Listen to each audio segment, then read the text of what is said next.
Thank you very much. Alice, vous êtes maintenant la jeune présidente des jeunes démocrates. Comment est-ce que vous évaluez, vous sentez ce qu'ont fait vos aînés et comment vous voyez l'avenir et quel est votre état d'esprit aujourd'hui face à tous ces challenges? Alors, je me permets juste une petite correction parce que le président des Jeunes démocrates, c'est Jules Pasquier qui est dans la salle. Moi, je suis le président des Jeunes démocrates européens. Bah oui. Mais non, mais on parle d'Europe. on parle d'Europe, mais bon, Tout à fait. je veux pas me créer des inimitiés qui n'existent pas. Non, comment donc on appréhende le futur? Une fois n'est pas coutume, je voudrais dire que je ne suis pas d'accord avec une chose que Francesco Rotelli a dit, et je m'en excuse. C'est sur l'engagement des jeunes. C'est de dire que les jeunes s'engagent de moins en moins. Et moi, là où je ne suis pas d'accord, c'est que c'est un engagement qui a évolué. Et là où peut-être qu'avant, il y avait plus de jeunes qui allaient logiquement dans des partis politiques et qui s'inscrivaient dans une démarche qui finalement était qui était structurée, merci beaucoup. Aujourd'hui, de plus en plus de jeunes s'engagent, mais par d'autres moyens.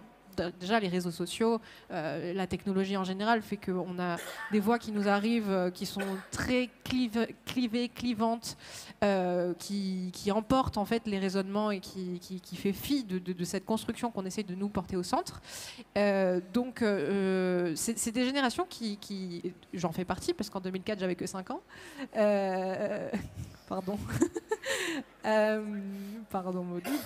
Mais non, mais on est des générations, l'actuelle et les futures, qui devront apprendre à vivre avec des outils que nos aînés ne maîtrisaient pas du tout. Et donc, on doit apprendre à se battre avec, mais aussi se défendre contre. Et on peut le voir notamment ce qui a pu se passer en Europe centrale et de l'Est et dans de nombreux pays aujourd'hui. Ce sont des attaques, ce sont véritablement des attaques qui ont lieu, mais qui ont des nouveaux moyens que personne ne maîtrise vraiment, sauf ceux qui attaquent actuellement. Donc en fait, on a dans cet engagement deux choses à retenir. La première, c'est que les jeunes sont engagés.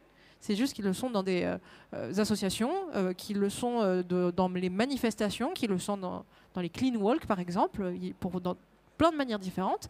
Et c'est à nous de leur faire comprendre, une fois qu'on a analysé les outils qui font que l'engagement est différent, c'est à nous d'arriver à faire écouter. On comprend vos envies et on a des solutions. Le tout étant de remettre du raisonnement dedans et arrêter de jouer sur l'émotion. Parce que on est tous des êtres d'émotion, c'est normal, c'est ce qui fait de nous des humains. Mais à un moment donné, si on veut faire des politiques et si on veut vivre dans une société qui fonctionne, il faut qu'on puisse remettre un petit peu de réflexion dans tout ça. Et que ce soit au niveau évidemment européen, mais au niveau national. Et évidemment, en tant que Française en ce moment, c'est une actualité qui nous parle beaucoup. C'est de faire en sorte de comprendre que la solution, elle est par rassembler tout le monde. Et je crois qu'au Parti démocrate européen, on le fait depuis bien plus que 20 ans. Merci beaucoup. La sagesse n'attend pas le